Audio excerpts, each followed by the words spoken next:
So hello everyone and welcome back to the video. और जैसे तुमने टाइटल से देख लिया होगा, ये वीडियो पूरे प्रोसेस के बारे में है about studying in Italy. But मतलब आई वोंट टेल यू कि कैसे अप्लाई करना है, मतलब एकदम स्पेसिफिक कि हाँ ऐसे एसओपी लिखो, ऐसे CV. But this video is more about जो पूरा रोड मैप है, या फिर किस टाइम पे तुम्हें कौन सी प्रोसेस करनी चाहिए, ताकि जो तुम्हारा वीज़ा तक का प्रोसेस है या जो तुम्हारा वीज़ा है वो तुम्हें एकदम परफेक्ट टाइम पे तुम्हारे हाथ में हो और तुम्हें कोई डीले ना हो। सो जैसे कि तुम लोग ऑलरेडी जानते हो कि थोड़ा सा कॉम्प्लिकेटेड प्रोसेस है राइट, स्टडिंग इन इटली का, जो कि तुम्हें पिछले साल से अगर तुम 2026 में अप्लाई कर रहे हो, जिसके लिए मैंने वीडियो बनाई है 2026 इनटेक के लिए, तो तुम्हें अभी से स्टार्ट करना चाहिए, जो कि एकदम राइट टाइम है स्टार्ट करने का। बिकॉज काफ़ी बार स्टूडेंट्स बहुत लेट इनको पता चलता है, पहले से नहीं पता होता है, फेब मार्च के टाइम पे पता चलता है, तब वो अप्लाई करना स्टार्ट करते हैं तो उनका सब चीज़ बहुत डिले हो जाता है। सो देखो, सबसे पहला प्रोसेस तो एडमिशन है, बट एडमिशन से पहले भी एक दो चीज़ें हैं जो कि ऑब्वियसली तुम्हारा पासपोर्ट वगैरह अप्लाई करना है, वो तो एकदम बेयर मिनिमम है।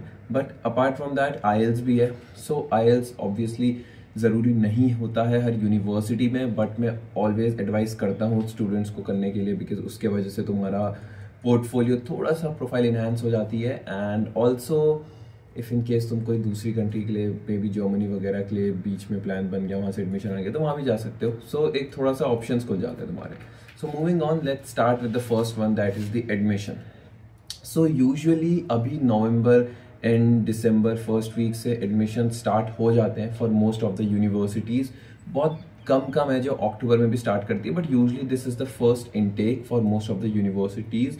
एंड नाउ स्पीकिंग अबाउट क्या इंपॉर्टेंस है फर्स्ट इनटेक की, वो ये है कि देखो कितने बार हो सकता है कि फर्स्ट इनटेक में किसी स्टूडेंट को किसी कोर्स में सिलेक्ट से 70% मार्क्स पे भी एडमिशन मिल गया था, और थर्ड इनटेक में अब लोगों को 80% मार्क्स में भी नहीं मिल पा रहा है। सो इसीलिए फर्स्ट इनटेक यूज़ करना बहुत ज़रूरी है, में अप्लाई करना बहुत ज़रूरी है। एंड ऑल्सो अगर तुम अभी अप्लाई करोगे तो 1 से 2 महीने भी लग जाते हैं वापस उन लोगों को तुम्हें रीच आउट करने को या तुम्हारा रिजल्ट डिक्लेयर करने को। सो काफ़ी ज़्यादा टाइम लगता है, इसलिए इट्स बेटर कि तुम अभी से अप्लाई करो। And since we are already talking about application, so काफ़ी लोग इस चीज़ पे भी कंफ्यूज होते हैं कि क्या हमें खुद से अप्लाई करना चाहिए या हमें कंसल्टेंसी लेनी चाहिए। अब ये चीज़ तो डिपेंड कर सकती है from person to person, because कुछ लोग नहीं पूरा प्रोसेस करना चाहते हैं, या फिर वो थोड़ा कॉन्फिडेंट नहीं होते हैं कि हाँ वो अकेले सब कुछ संभाल पाएंगे। So in that case you should obviously go with a consultancy, क्योंकि वो तुम्हारा काम तुम्हारा थोड़ा आसान कर देंगे, एंड ऑल्सो एक्सपीरियंस भी होता है। एंड उसके लिए तुम्हें कौन सी कंसल्टेंसी चूज़ करनी चाहिए, आई मीन ऑब्वियसली बहुत सारे लोग हैं मार्केट में, मैं अपने ग्रुप में भी देखता हूँ बहुत सारे डाउट है। एंड काफ़ी कुछ कंसल्टेंसीज़ ने मुझे अराउंड 4-5 कंसल्टेंसीज़ ने अप्रोच भी किया था उनके साथ पार्टनरशिप करने को, कि मैं अपने ऑडियंस को उनके बारे में बताऊँ। बट आई रियली वॉन्टेड कि मैं किसी अच्छी कंसल्टेंसी के साथ पार्टनरशिप करूं, बिकॉज जो मेन चीज़ मेरे को लगता है जहाँ पे वो स्टूडेंट्स के साथ बहुत अनफेयर होते हैं, वो है कि जो फीस होती है वो बहुत ज़्यादा चार्ज करते हैं, 2 लाख 2.5 लाख, विच आई डोंट थिंक इतना पैसा लगता है। And for that reason I am collaborating with go study overseas, जो बहुत ही अच्छे वैल्यू फॉर मनी प्राइस में, मतलब आई वोंट थिंक कि तुम्हें बिल्कुल भी लगेगा कि ज़्यादा पैसा तुमसे ले रही है, एंड ईजी इंस्टॉलमेंट्स पे पैसा लेते हैं। सो बहुत ज़्यादा कन्वीनियंट है स्टूडेंट्स के लिए। So do check out the platform, and to get in contact with them you can simply write my name Kartikey on the WhatsApp number, जो अभी लिंक स्क्रीन पे भी दिखेगा और मैं डिस्क्रिप्शन में डाल दूंगा, and then you will be guided through the entire process. So बात करते हैं एडमिशन के बाद। सो लेट्स सपोज तुमने अभी एडमिशन के लिए अप्लाई किया था, एंड तुम्हारा एडमिशन तुम्हें आ गया है फेब के अराउंड, तुम्हें अपना एडमिशन लेटर मिल चुका है। सो अब तुम्हारी नेक्स्ट स्टेप क्या है? सो अब जो सेकेंड स्टेप है वो होती है pre enrolment, which is an easy online process, जो कि usually March first week second week mid के अराउंड ओपन होता है पोर्टल, जो कि यूनिवर्सिटैली का पोर्टल होता है, द सेम पोर्टल जहाँ पे तुम यूनिवर्सिटीज़ के बारे में, प्रोग्राम्स के बारे में सर्च करते हो। एंड इस पोर्टल में जाके तुम्हें बस बेसिक डिटेल्स फिल करनी पड़ती है, तुम्हारा एडमिशन लेटर या कुछ डॉक्यूमेंट्स अटैच करने पड़ते हैं। तुम्हारा प्रोविजनल डॉक्यूमेंट भी हो सकता है अगर तुम लास्ट सेमेस्टर में हो, या फिर तुम्हारा ओरिजिनल डिग्री भी हो सकती है अगर ऑलरेडी तुमने 1 साल 2 साल कितना भी टाइम हो चुका है तुम्हारी डिग्री, प्रीवियस डिग्री पास करे हुए। सो उसके बाद तुम्हारा प्री इनरोलमेंट के लिए जब तुम अप्लाई करते हो, सो आफ्टर सम टाइम तुम्हारी प्री इनरोलमेंट समरी आ जाती है। अगेन इस चीज़ में बहुत टाइम भी लग सकता है, 15 दिन भी लग सकते हैं, डिपेंडिंग ऑन तुम कब अप्लाई कर रहे हो। सो अगर तुम मार्च वगैरह पे ही अप्लाई कर दोगे जब खुल रहा है तो बहुत जल्दी मिल जाएगी तुम्हें, अप्रैल तक। I feel like April and तक तुम्हें मिल जाएगी। बट अगर तुम लेट हो तो फिर बहुत ज़्यादा टाइम लगता है। इसीलिए मैं तुमसे बोला कि सही टाइम पे सारे प्रोसेसेस करना ज़रूरी है ताकि तुम्हारे सारे डॉक्यूमेंट्स तुम्हें सही टाइम पे मिले। सो अब तुम्हारा प्री इनरोलमेंट भी हो चुका है and now we are around March April के वहाँ पे। तो इस टाइम पे उतना ज़्यादा काम नहीं है। एंड अगर तुम्हारी ऑलरेडी ओरिजिनल डिग्री तुम्हारे पास है, सो तुम क्या कर सकते हो कि अपना HRD का काम अभी से करना स्टार्ट कर दो। वो अलग प्रोसेस है, उसकी मैं अलग से वीडियो बनाऊंगा, अदरवाइज ये बहुत लंबी बन जाएगी। बट तुम अपना HRD अटेस्टेशन और जो डिग्री वगैरह उसमें अपोस्टाइल करवा सकते हो अगर तुम्हारे पास ओरिजिनल डिग्री है तो। अगर तुम अभी प्रोविजनल पे हो तो अभी तुम्हें वो सब नहीं करना है, ठीक है। सो अब इसके बाद आता है मई का टाइम, जिस टाइम पे तुम्हें एनरोल करना होता है यूनिवर्सिटी में। Pre enrolment is a different thing, enrolment अलग चीज़ होती है, ठीक है। और प्रोबेबली अभी तक तुम्हें अपनी प्री एनरोलमेंट समरी भी मिल चुकी होगी जिसके लिए तुमने मार्च में अप्लाई किया था। सो इनरोलमेंट के भी दो तरीके होते हैं। कुछ यूनिवर्सिटीज़ होती हैं जो कहती हैं कि तुम्हें ऑनलाइन ही इनरोल करना है। For most of the universities I think this is the case, मेरे लिए भी यही था। बट कुछ यूनिवर्सिटीज़ होती है जिनके लिए तुम इनरोल करते हो इटली आने के बाद। सो इसकी एक फ़ीस होती है जो अभी तक 156 यूरोज़ है, if I am not wrong. अब I don't know next year बढ़ेगी कि नहीं बढ़ेगी, बट बढ़ेगी भी तो ज़्यादा से नहीं बढ़नी चाहिए। तो ये अमाउंट जो है तुम्हें ऑनलाइन पे करनी पड़ती है उनको, और इस अमाउंट पे करने के बाद तुम ऑफिशियली यूनिवर्सिटी में एनरोल हो गए होते हो। सो अब तुम्हारी सीट पक्की हो चुकी है बेसिकली। और कितने बार ऐसा होता है कि एडमिशन जो है यूनिवर्सिटी ने लेट सपोज 100 लोगों को दिया था पर उनके पास सीट्स बस 80 ही है। तो जितने लोग सबसे पहले अपना इनरोलमेंट करेंगे उन लोगों को सीट्स उनकी पक्की हो जाएगी। ऐसा ही यूनिवर्सिटीज़ मेंशन भी करती है। अब आई डोंट नो कि वो अपनी सीट पक्का करने के लिए कि एक डर सा पैदा कर दे कि स्टूडेंट जल्दी इनरोल कर दे ताकि इधर उधर बाकी यूनिवर्सिटीज़ में ना जाए, इसलिए करती है, या जेन्युइनली ये केस होता है, आई don't know about that. But ऐसा ही मेंशन किया होता है यूनिवर्सिटी की साइट से। सो अब तुम्हारा इनरोलमेंट भी हो चुका है। मई के टाइम पे मेरी यूनिवर्सिटी के लिए मिड ऑफ मई में था, 15-16 के अराउंड, प्रॉबेबली इसी टाइम पे होता है। उसके बाद तुम्हारा जून जुलाई आ गया है एंड अब जो नेक्स्ट प्रोसेस होता है वो होता है DOV।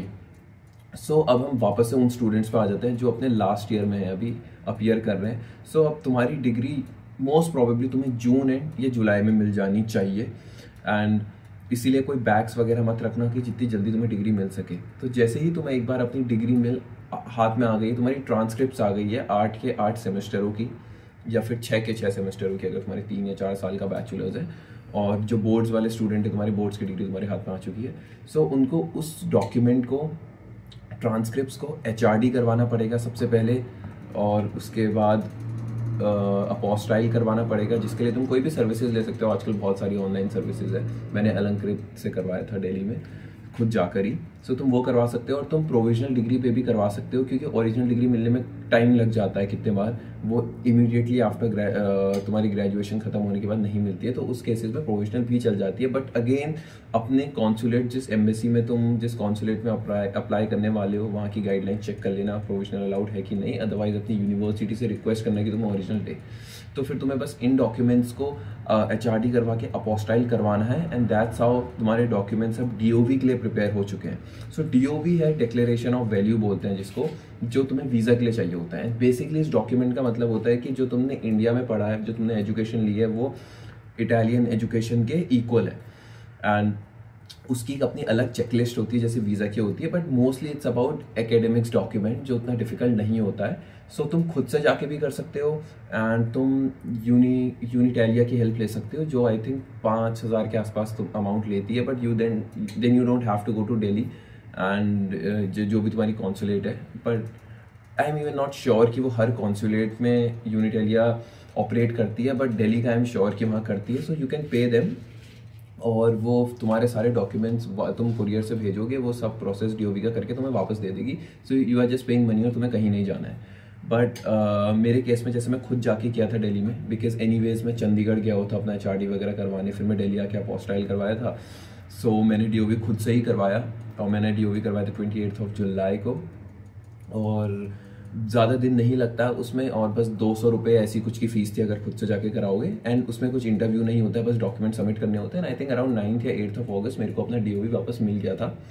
एंड DOV जब तुम्हारा हो गया तो अब उसके बाद लास्ट स्टेज है जो कि वीज़ा की बचती है, जो कि मैंने अगस्त में दिया था। एंड आई थिंक जुलाई 15 से लेके अगस्त एंड तक का अगर तुम वीज़ा दे रहे हो तो ठीक है। ये आई मीन पीक टाइम है, इसी टाइम पे सब देते हैं क्योंकि डॉक्यूमेंट्स बनाने में टाइम लगता है।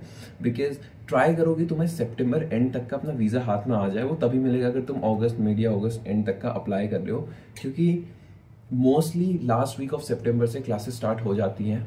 सो इवन इफ अगर तुम्हें सितंबर एंड तक मिल रहा है, तुम अक्टूबर में आ रहे हो, तो you won't miss on a lot of things, miss out on a lot of things. So ये चीज़ को ट्राई करो। और मैंने उसके बाद अपना जो वीज़ा है वो 13 अगस्त को दिया था, जब 9 को DOV कलेक्ट करके, और फिर उसके बाद मेरे को 26 अगस्त को मिल गया था विद इन 13 डेज, जो कि काफ़ी सही अच्छा टाइम है, जल्दी है अगर तुम लोगों के केसेस कंसिडर करोगे।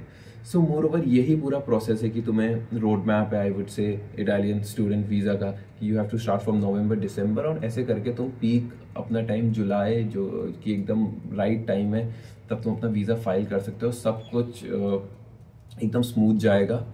So that was pretty much about this video. And consultancy के बारे में भी मैंने तुम्हें बताया, ऑल दो ये सबकी अपनी पर्सनल चॉइस है, उन्हें खुद से करना है, कंसल्टेंसी से करना है। आई नेवर फोर्स एनीवन कि हाँ तुम कंसल्टेंसी से ही लो, but if you do decide to take one, then you can consider the one that I have mentioned, and you can just simply write my code on WhatsApp and they'll guide you through the entire process. Also, if you have any other questions regarding the process of the student visa for Italy, you can write me in the comments. And also, if you want, I can schedule a live session maybe in the next week, जिसमें I can solve your queries या questions को address कर सकता हूँ live. उसके लिए भी तुम कमेंट्स में बताओ। इफ़ आई थिंक एक डिसेंट सा टारगेट रख सकते हैं, 30 या 50 कमेंट्स अगर लाइव सेशन के बारे में आएंगे, so then I will definitely schedule a live session. So thank you for watching this video. I hope it was of great help to you. Do like and subscribe and stay tuned for more such content.